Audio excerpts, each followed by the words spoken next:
Welcome to MMA on the Rocks. My name is Bill Welker. You are listening to episode 358 of the podcast. Unless you're joining live on X, Facebook, YouTube, or Instagram. Trying to do Instagram live at the same time here. But if you want to catch the show live, I recommend jumping over to YouTube, subscribe there, turn on your notifications. Facebook as well, X, wherever you like to watch stuff. I'm on there. I'm trying to cover all the bases here. So here we are coming off of UFC 302. Islam Makhachev defends his lightweight championship against Dustin Poirier. And I thought this was a great card. What'd you guys think? I thought it was pretty solid up and down. We had some very questionable judging. The co-main event was all right. Sean Strickland did what he had to do to win the fight. Can't blame him for that. But we'll get into that. Let's talk about the main event here. So Islam Makhachev retains the lightweight championship. All right, this guy's faced a little bit of criticism. I think his main issue is he keeps getting paired up with these fan favorites, right? Everybody loves Volkanovski. He got paired up with him. People maybe let their emotions get the best of them and thought Volkanovski, people were adamant that Volkanovski won that first fight, right? And it was close. It was real close. But, I think Islam may have edged it out a little bit. And then he goes and what does he do to old Volk? He head kicks him. That's no way to win fans over. And then he gets in there with Dustin Poirier, one of the biggest fan favorites there is. So that's a lose-lose going into this as well. On top of going in there with him, he's got to fight Dustin Poirier, who, looked good for a lot of the fight. I thought he won the second round. It was a competitive fight. He was able to stuff quite a few of the takedowns. I thought he did a great job with that. His submission defense was great right up until 2 minutes and 42 seconds of the fifth round. He had Islam on his back a couple of times with that nasty, tight body triangle and was able to avoid the submissions there. That had to be so uncomfortable because it looks like Islam has longer legs for the lightweight division, but it still seemed like when he got that body triangle in, it looked really tight. It looked super uncomfortable. So credit to Poirier for hanging in there as long as he did. I mean, he's a Brazilian Jiu-Jitsu black belt, and he showed it. He was able to hang in there until Makhachev cinched in that Darce choke. It was actually a modified Darce, like a short arm Darce, we call it, where instead of grabbing the bicep, he was grabbing the forearm. And you could tell as soon as he got that grip on his arm, that thing was tight. It was real tight. And Islam, I'm sure, is one of these guys who just has a squeeze that's unreal. I'm sure as soon as that choke was in, it was pretty much all but over with, right? Because Poirier is a tough dude. He could stick it out. It seemed like he tapped and then he went unconscious, and that's pretty much what he confirmed to Islam at the end. He said, as soon as you let go, I went out. And I saw this video on Instagram of some jiu-jitsu guy saying, like, here's what Dustin Poirier should have done, and he showed the Darce escape where you kind of roll through with it, and when it loosens up, you kind of come out the other side. But I gotta say that I've been doing jiu-jitsu for 13 years. I've got a brown belt in Brazilian jiu-jitsu. The Darce is tough for me when somebody gets it locked in, just because I have pretty wide shoulders, as Poirier kind of does as well. So once somebody does get it cinched in around me and it's tight, it's hard for me to do the escapes. It's just, it's a tough thing to deal with. And Islam showing why he's the champ, but I think his problem is going to continue to be that he's fighting fan favorites. So I don't know, man. He looked good, but he took a lot of damage in this fight as well. He had that big gash over his eyebrow. Poirier and Islam was landing more on the feet, but his punches were not affecting Dustin as much as Dustin's were affecting him. Like Islam got rocked a couple of times, and Dustin seemed to be rolling with a lot of Islam shots. But nonetheless, Islam's still such a great fighter, very well rounded. And I think he's not fully going to get the respect he deserves until he fights somebody that people don't like, which, for that reason, his next fight should be against Armand Tsarukyan because that's not a very likable dude. Now, I know Islam said he wants to move up to 170.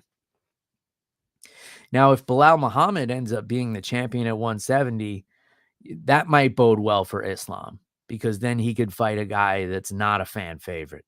So that would be a good situation for him as well. Or fighting Leon Edwards because Leon Edwards isn't so popular with the fans either.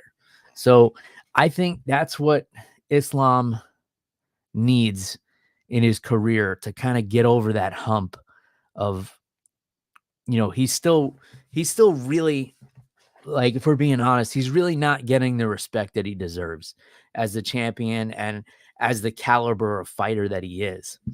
So I don't know. I guess let's get him over the hump. However, I'll tell you what I want to see next. And it's not going to help him with this problem of fighting fan favorites and not getting respect. I want to see Max Holloway versus Islam Makhachev at 155. I've been saying for a long time, I want Max Holloway to be in the lightweight division. I don't think he has anything left to prove at featherweight. I'm not that interested in the Topuria fight for Max Holloway, but Max versus Islam, that would be interesting. Because Max is long and rangy. Dustin was beating Islam up with the boxing. Max can do that as well. And Max has a little bit more reach to keep Islam at bay with the wrestling. So that fight is interesting to me. It doesn't help Islam with the reputation problem and getting the respect because he keeps fighting fan favorites, but that's what I'd like to see. I don't know if the UFC is going to force his hand and make him stay at lightweight just because, welterweight has been a little bit congested. And then you've got some big personalities moving up the rankings at lightweight, like Ian Gary, and then you have Jack Della Maddalena in there, who's been moving up. You have Shavkat Rakhmonov, the mysterious destroyer. So you got a little bit of congestion at the top. And then you got the former champ Kamaru Usman still ranked at welterweight. We don't really know what Usman's doing at this point. Is he going to go back and fight at middleweight again, or is he going to stay at welterweight? He'll probably wait to see what happens with the Edwards and Bilal Muhammad fight. So there's all that. But yeah, and then what do you do? What do you do with the lightweights if Islam moves up? Because you're kind of at the point where you have to put Arman Tsarukyan and Mateusz Gamrot in there if you're going to do like an interim title. And man, that won't sell 3 pay-per-views. Let's be honest. No, nobody's going to want to tune in for that. I mean, I think if you do Tsarukyan and Makhachev, I think you get a little heat between those two, because they fought. You got a little bit of friction. They don't really care for each other. The first fight was okay. So I don't know. What do you guys want to see next? Do you want to see Islam move up to 170 and challenge the winner of Leon Edwards and Bilal Muhammad? I don't really see the UFC giving him that, to tell you the truth. Or would you like to see him stay at 155 and take on the number one contender, Arman Tsarukyan? Or do you want to go with my recommendation, which is let's do Max Holloway versus Islam at 155 for the title. And let's do that in like August, which probably won't happen. That's too short of a timeline for Islam. Let's do it in Hawaii in October.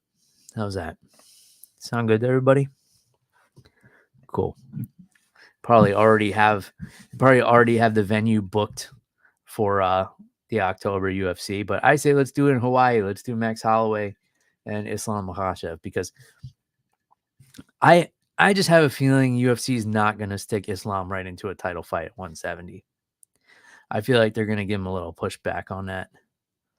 And like I said, I don't think he has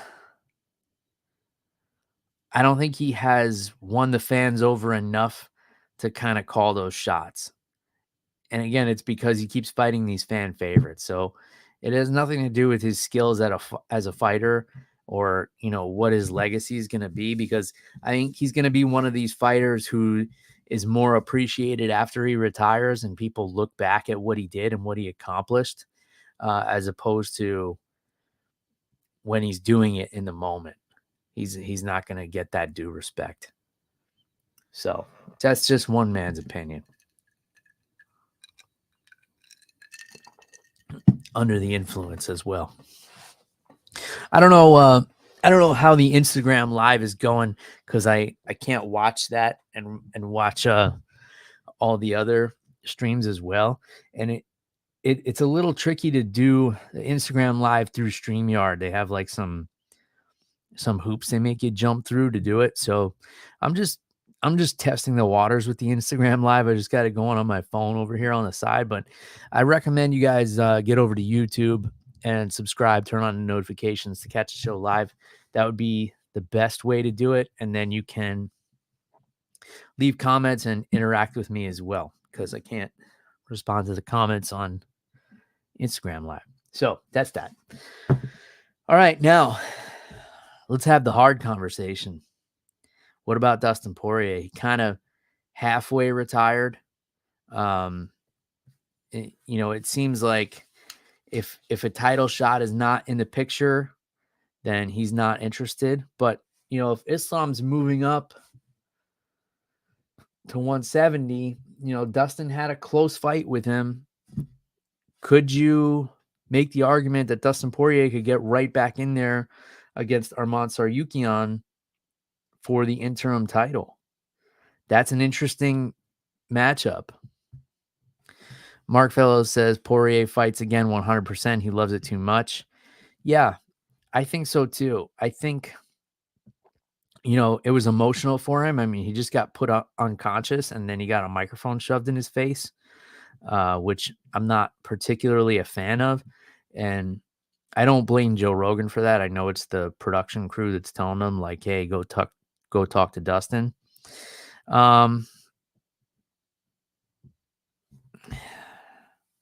So I don't know. If you had Mark says 100% Dustin fights again. If you had to put a percentage on it, what would it be? Do you think Dustin Poirier fights again? I think it will depend on the opportunity. I don't think he wanted to retire. I think he was just feeling emotional. His daughter was in attendance.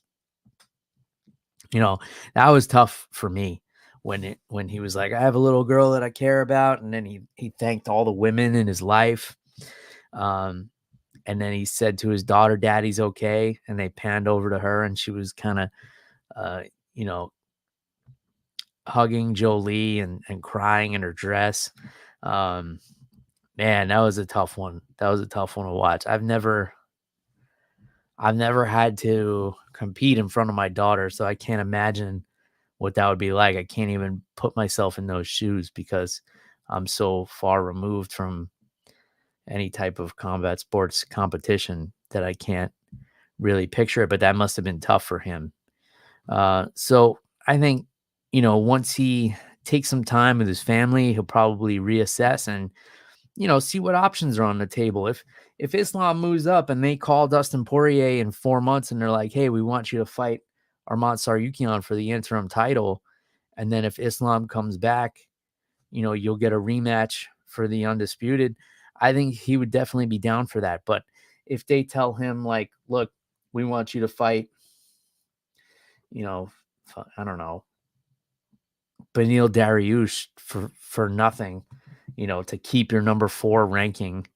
And even if you beat him, there's no title shot in the near future, then yeah, I think maybe he'll walk away, you know? So I do believe that Dustin Poirier wants to make one last run, but I think he's going to weigh his options and see what the landscape is like once all the dust settles on this. And we got to see where Islam's going to go too. Is he going to move up for sure or not? All right, co-main event. This was the biggest travesty of the night, and it wasn't the fight, which the fight was okay. It was a little dull.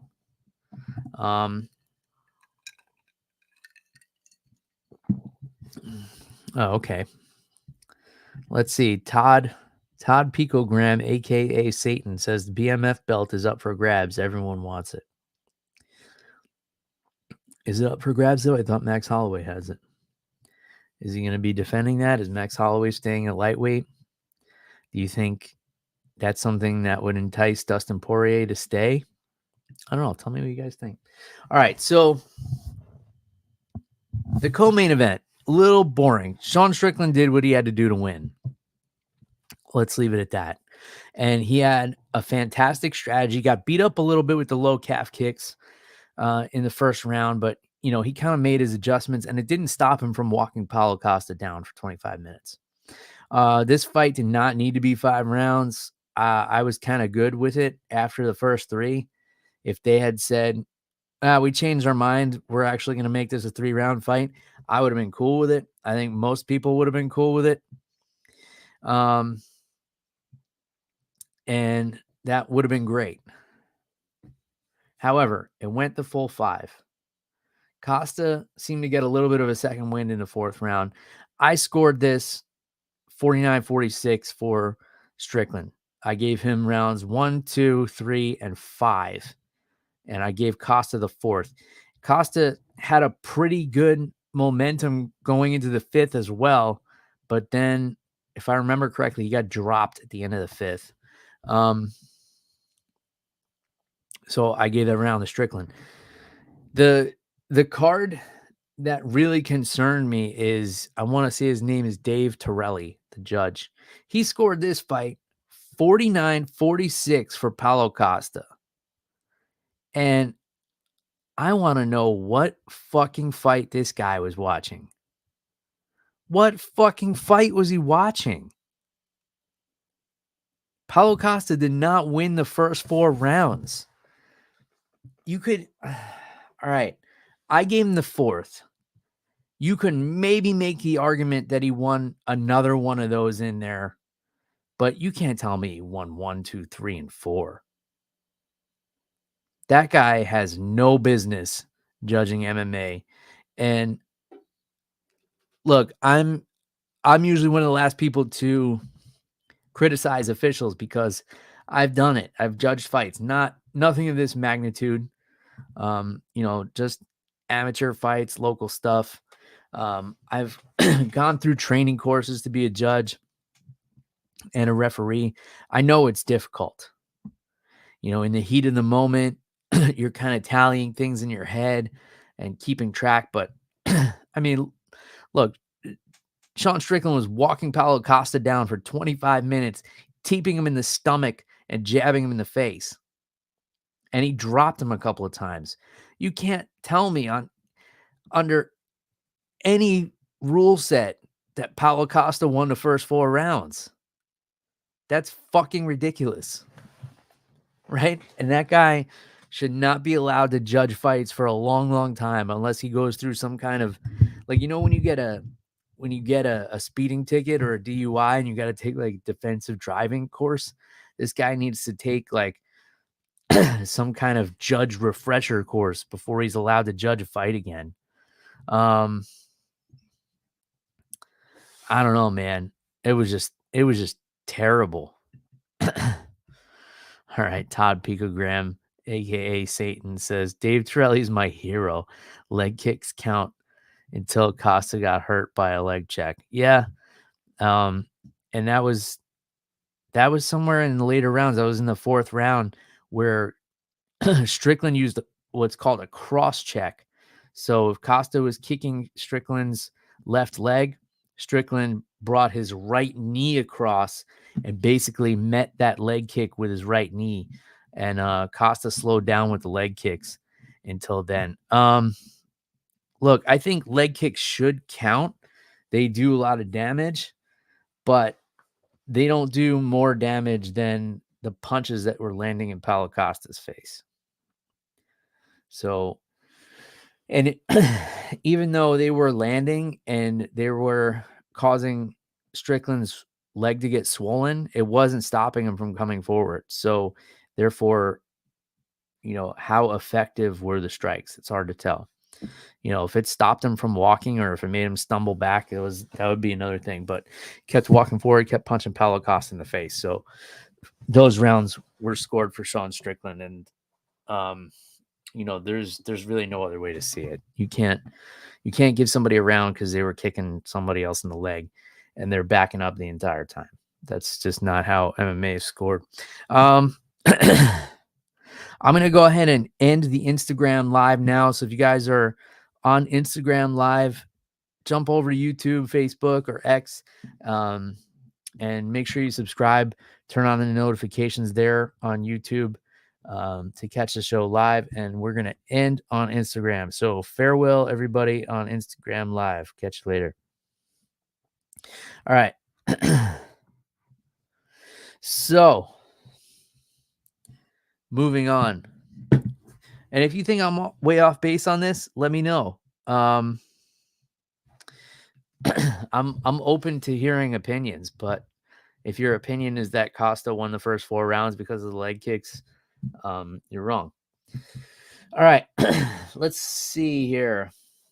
All right, moving on down. Middleweight division, Kevin Holland and Mikhail Oleksiejczuk. So this was a fun fight for as long as it lasted. Oleksiejczuk dropped Kevin Holland. And then on the way down, it seemed like Kevin Holland wrapped up an armbar and he got his high guard going against Oleksiejczuk and gets him into an armbar, rolls him over, has it locked in. Oleksiejczuk was dead to rights on this one. And Kevin was kind of pumping it a little bit, and he was looking at Herb Dean and saying like, hey, like I got him. I heard it pop. And Herb Dean was like, I got to see a little more. So, Kevin tucked the arm under the armpit, gave it the old crank. It seemed to dislocate. I don't know if it actually dislocated or if Oleksiejczuk's arm just kind of turned, but he also wasn't doing anything to get out of it. So, and there was plenty of time left in the round. Herb Dean did the right thing, stepping in here and saving Oleksiejczuk from getting his arm snapped in half, even though Oleksiejczuk was mad that that Herb Dean stopped the fight. But it's like, dude, you weren't even attempting to get out of this arm bar. You were just going to let him break your arm, and then what? You were going to beat him up with one hand. I don't really understand the outrage from Oleksiejczuk here. I mean, I understand if, you're not in any pain, maybe he's double jointed or something. That's possible. But at the same time, you have to improve your position there, because if it looks like your limb is compromised, say he is double jointed and his arm bends the other way, Herb Dean still did the right thing by jumping in there and stopping this, because he can't just let you get your arm snapped in half. Olajanchik was not doing anything to improve his position, so this was totally justified, and it was a great call by Herb Dean. Let's see. Todd says that Herb Dean stopped Tim Sylvia versus Frank Mir in the same way after the break. Yeah, that one was pretty gruesome. Great memory there, Todd. So that was an armbar from the guard. If you've never seen it, Google it. Frank Mir and Tim Sylvia. So Frank Mir was on the bottom for that one. It was a lower armbar, so it wasn't really attacking the elbow joint. And Tim Sylvia's arm actually broke at the forearm, and you could see it snap, and you see the bone kind of popping underneath his skin. So yeah, that was a nasty one. If you're a little squeamish with stuff like that, then don't Google that one. But if you're interested in limbs being broken in mixed martial arts, then go ahead and look that one up and enjoy it. Okay. I liked how Kevin Holland handled this. You know, he didn't want to break the arm, but you know, Olajanchik wasn't tapping, so he did what he had to do. I don't know if Olajanchik's arm was actually broken. So if anybody has an update on that, please fill me in. Yeah, I'd like to know how that was going. Let's see. Nico Price and Alex Morano. This one, it became pretty one-sided. It was kind of competitive in the first round, and then it kind of became Nico Price running away with it. Luckily, Dave Torelli did not fuck this one up.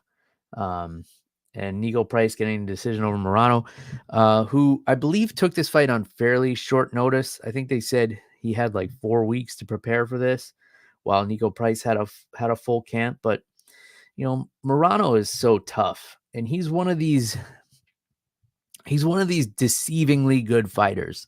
Like, you see him in there and you see the way he moves around, and you know, he doesn't always look like he's in the best shape, and he doesn't look like he has the cleanest technique, but then, you know, the dude can fight, plain and simple. You know, he's tough as nails.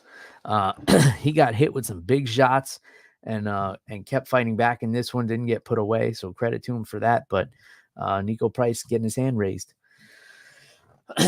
And conveniently, like, there was a bunch of fights on the main card even where nobody got interviewed. So Nico Price, you know, we didn't have to hear him thank his Lord and Savior for trying to beat the brakes off of another human being.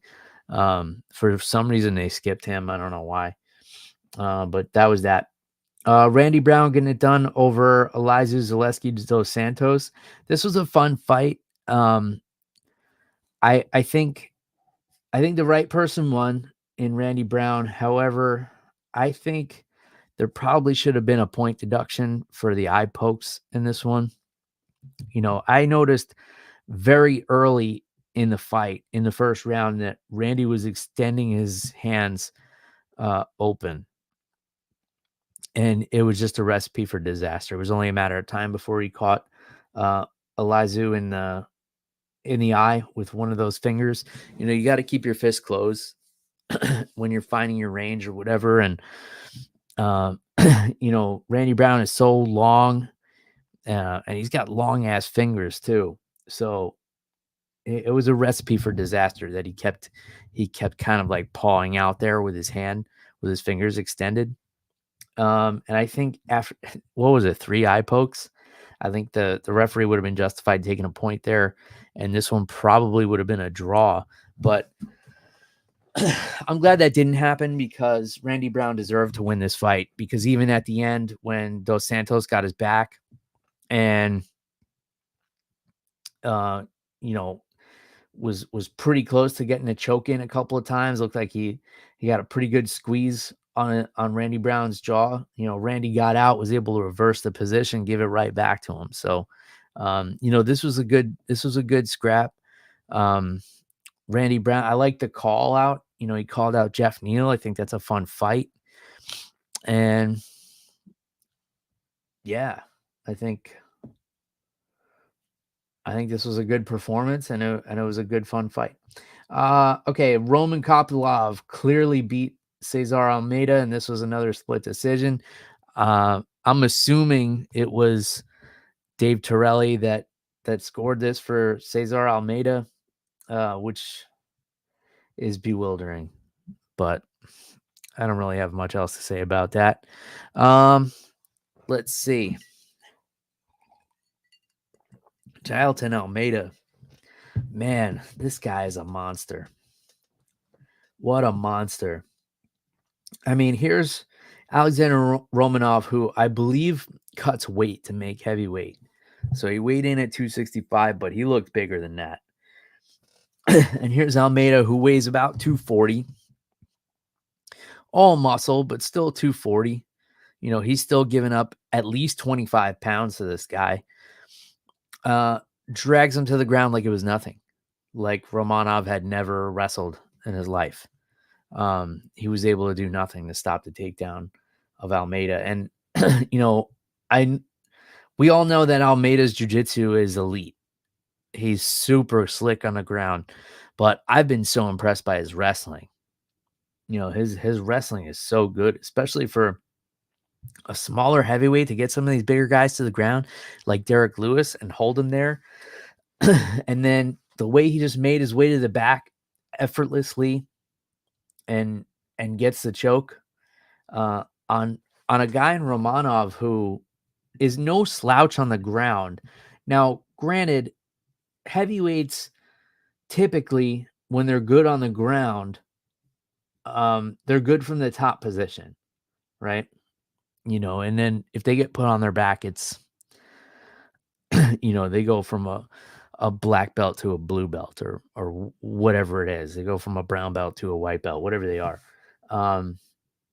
Heavyweights typically not good with someone on top of them, but you know, Romanov rather, never been submitted before. So for Jailton Almeida to cut through him like a knife through hot butter like that was super impressive. So, oh man, what do we do? What do we do at Jailton Almeida next? Guy's 32 years old. That's a damn spring chicken for the heavyweight division. You could start training at 32 and still make it into the rankings at heavyweight in Bellator. So that shows that. You know, he had the hiccup against Curtis Blades, but, you know, he showed he can bounce back from that. Who do we give Jailton Almeida next? I'm going to take a look at the rankings here, and I'm going to give you guys some options as I start to lose my voice.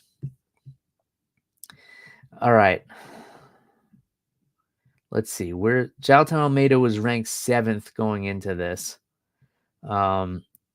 And Romanov was not ranked.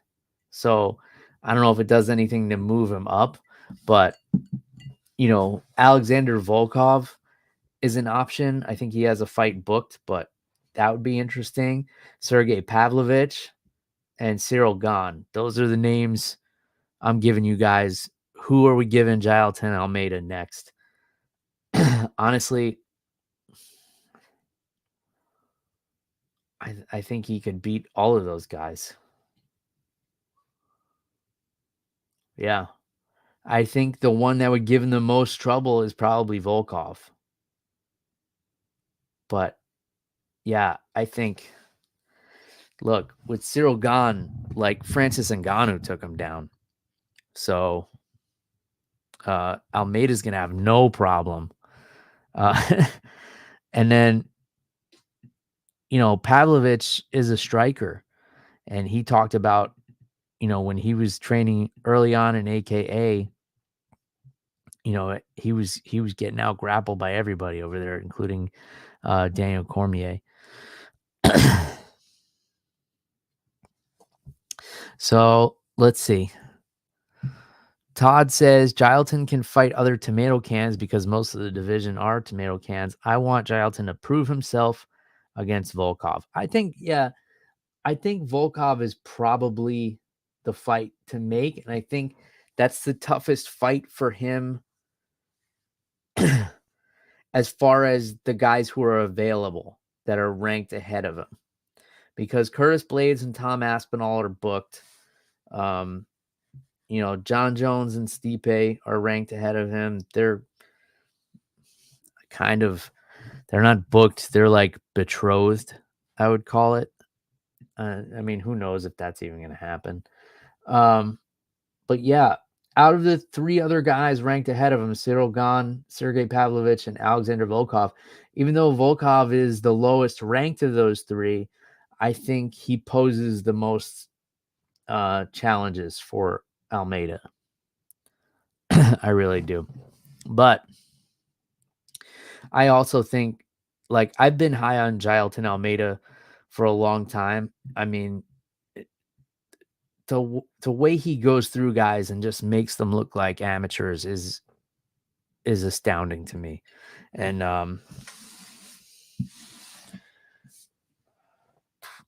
yeah, I'm a fan. All right. Grant Dawson getting it done against Joe Selecki in front of Selecki's hometown crowd. This fight was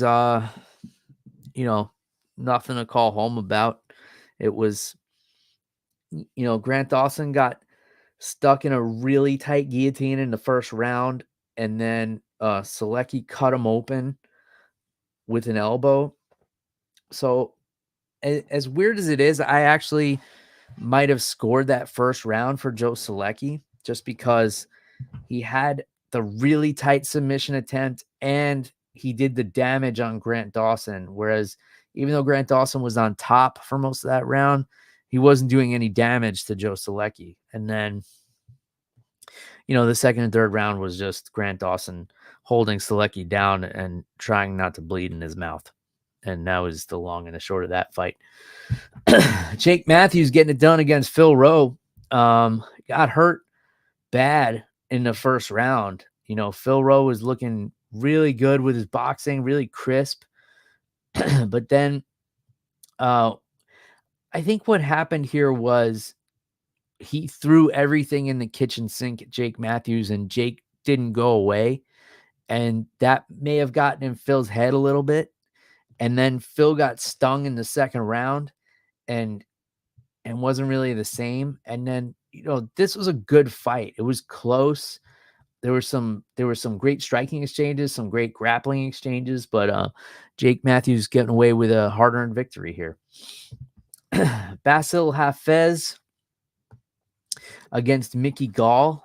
This was a good fight as well.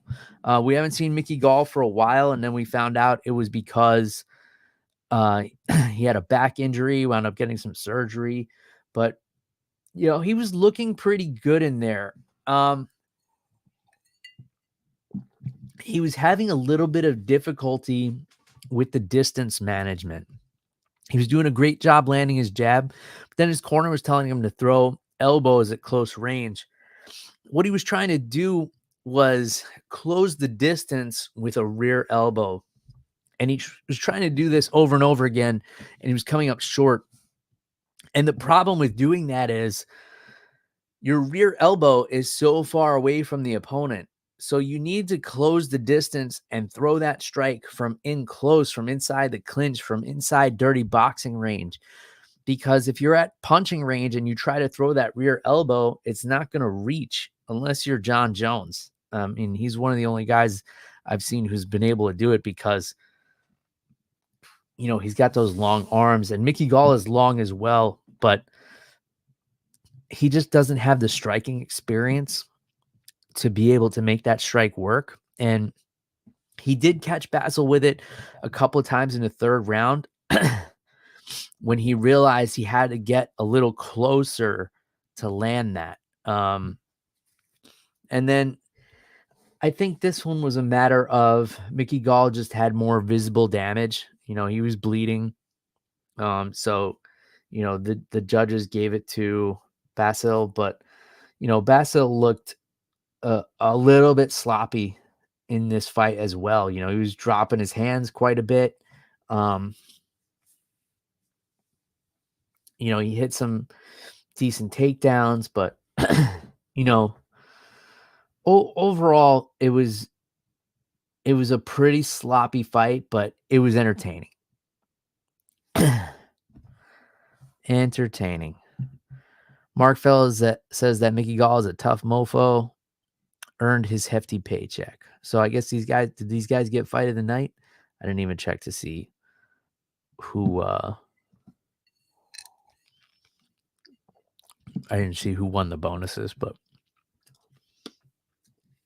and then the last fight I'll talk about, Eileen Perez, unanimous decision over Jocelyn Edwards. This fight was fun, but there was just some blunders in this one. So Eileen Perez would hit these really nice head and arm throws, kind of like judo throws. It was, I would say they're like kind of the equivalent of an Osotogari in judo, but she would have control of the head. I know that's called something else in judo, but give me a break. It's been like 8 years since I've done judo, and I know the throws and everything, but I was never good at remembering the names. So she would hit that, but then Jocelyn Edwards was just kind of like sloppily sweep her over, and she would do it over and over. And Eileen Perez was getting the same sweep back on Jocelyn, and then it just kind of became comical. They were just kind of rolling over and over. Okay, so all right, Poirier and Islam got fight of the night, and Kevin Holland got a bonus. So, okay, so I wouldn't think Mickey Gall and Basil Hafez would have gotten fight of the night. Who would I have given fight of the night to? Yeah, I guess Islam and Poirier was probably the most entertaining fight. Randy Brown and Elizu Zaleski dos Santos was great. Yeah, so Perez and Edwards, the reversals were just comical. Let's see. Overall, I thought UFC 302 was a fun card. There were some slow moments. The Grant Dawson Joe Selecki fight. Strickland and Costa was, Strickland did what he had to do. And I don't blame him. Do you guys think Sean Strickland deserves a title shot off of that? I think it's definitely justified. He lost a really close decision. He was the champ. He lost a really close decision to Dricus du Plessis. It was a really close fight. I wouldn't mind seeing that one again either. So if they booked that, I wouldn't be upset with it. All right, gang. So how was everybody's weekend other than the UFC? I had a great weekend. I spent it, went over to the Orlando, Florida area, went to Legoland, took my daughter to celebrate her finishing kindergarten, which is a big deal. Very proud of her. She did, I don't know how much grades mean in kindergarten, but she did a great job with her report card, all great comments from the teacher and everything. So my parents flew down to meet us here, and we spent 3 days at Legoland, and it was cool. It was real hot.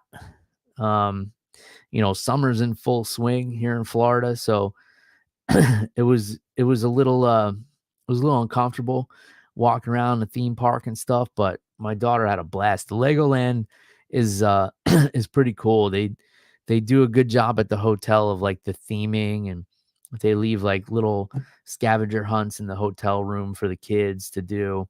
And they give them, little Lego prizes. Like there was a little safe in the room, and you had to use clues to figure out the combination. And then there was little Lego toys in there for the kids, and a lot of activities, a lot of fun stuff. So that was really cool. Super proud of my daughter for getting through kindergarten, and now it's on to more serious academics, I suppose. But you gotta celebrate the wins as they come. So that was my weekend.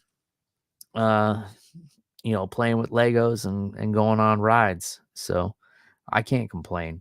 It was a good time. We got back basically just in time yesterday for the start of the UFC. So we got home. I dropped my parents at the airport, and then I got home at like 6:30, put on the UFC, and was able to to watch all the fights. So it was a good time. Mark Fellows thinks that if Chimaev wins, the UFC will give him the shot. Then Whitaker versus Strickland. I don't think Chimaev beats Whitaker, though. And I don't think if Whitaker wins, I don't think they're going to let him rematch Dricus.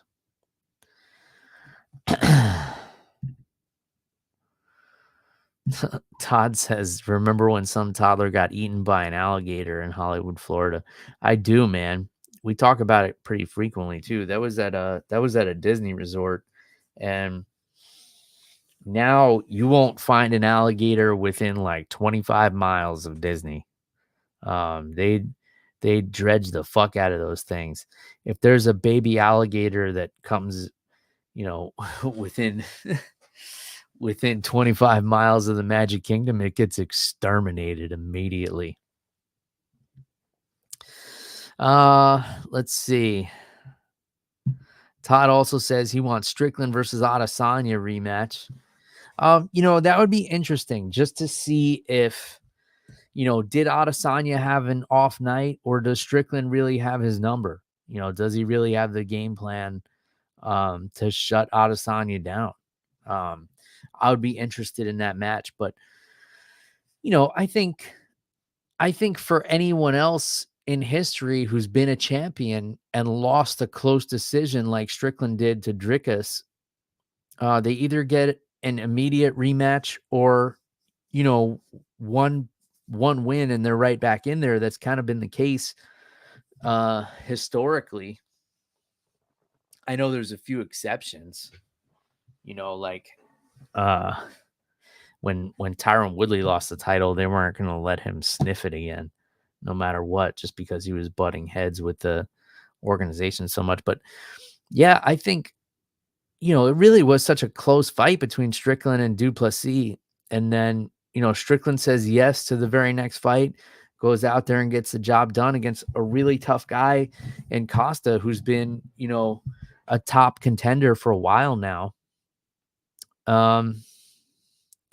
Yeah, and then, we also have next week, Jared Cannonier is fighting Nasruddin Imavov. So if Cannonier looks impressive there, he's going to be in the mix as well. It's a fun time for the middleweight division, really. Let me take a look at the rankings here real quick. Yeah, so Strickland's still ranked number 1. Then you got Adesanya. Then you got Whitaker, who's going to be fighting Chimaev coming up here pretty soon. And then you got Cannonier, who's going to be fighting the number 8 guy in Imavov. So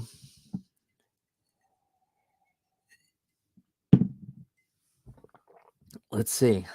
It's a really exciting time for the middleweight division, because then you still have Brendan Allen floating around, creeping up on this top 5. You have Marvin Vettori. Paulo Costa is going to get bumped down a little bit. You got Chimaev ranked 10 right now. But yeah, I guess if he demolishes Whitaker, the UFC probably would want to put him in there for a title shot. And to tell you the truth, Chimaev versus Duplessis is a pretty intriguing fight. But again, I don't think Chimaev gets past Whitaker. I think Whitaker is just going to be a little bit too slick, a little bit too experienced. Todd says, would Anthony Joshua KO Ngannou in MMA too? What about if Joshua fought John Jones and MMA. Yeah, man, MMA is just a different thing. I mean, Anthony Joshua is a good boxer, but outside of the Ngannou knockout, I wouldn't even call him like an intimidating boxer. He was more of a finesse boxer, more of a technician, and I don't think he would know what to do if someone like Ngannou or John Jones grabbed a hold of him. I mean, he would get ragdolled. I mean, look how easily Ngannou took down Cyril Gane, who has grappling experience, and he wasn't able to stop Ngannou from taking him down. And yeah, John Jones, it's not even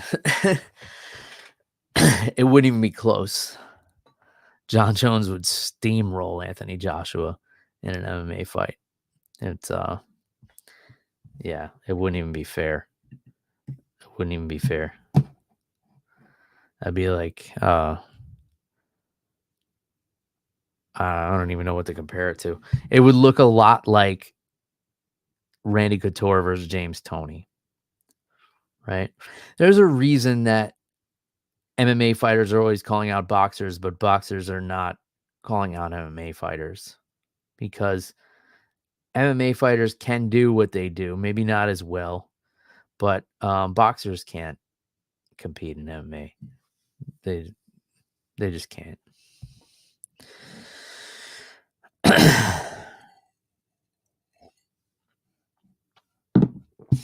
In any case, fun main event next week, Cannonier and Imavov. And then I like the co-main event as well, Dominic Reyes, Dustin Jacoby. Of course, we're going to take a deeper dive on all of these Thursday for the Picks and Pours episode with Matt the Mechanic. Raul Rosas Jr. getting in there with Ricky Turcios, which will be a fun fight. Two fun personalities. I'll tell you the fight I'm looking forward to the most on this card. It's Miguel Baeza and Punahele Soriano. I think, two really impressive prospects here that both hit some speed bumps. Soriano lost 4 of his last 5, but in between that, he had that impressive knockout over Dalcha Lungiambula. So I'm interested to see this fight, Baeza and Soriano. And then not a whole lot going on with the bottom section of this card, but maybe when I talk about it out loud on Thursday, I'll be able to hype myself up for it a little bit more. That's usually the case. But I think that's about all I got. I'm starting to lose my voice a little bit. So we'll call it a night there. And if you guys want to grab some MMA on the Rocks merchandise, for now, you can do so through our friends at Team Reaper. Reaper1.co is the website. You can use the promo code MMA Rocks 10. Save yourself 10% on your order. You can grab yourself an over-the-top, under-the-influence t-shirt, tank top, or hoodie right there. And as always, I will put the link in the show notes. If you're watching live, the links should already be in the show notes. And if you're listening to this on the audio version on Apple Podcasts or Google Play or Spotify or wherever you guys are, the links will be there as well. So go ahead and grab some of that. You can also grab some of their other items, and you can use my promo code as well. I won't be offended if you don't buy my stuff and you want to get some other cool Team Reaper gear and save yourself some money. Of course, why not? And that's it. We should be back Thursday night for Picks and Pours with Matt the Mechanic. But until then, that's all I got. So cheers, everybody. Bye.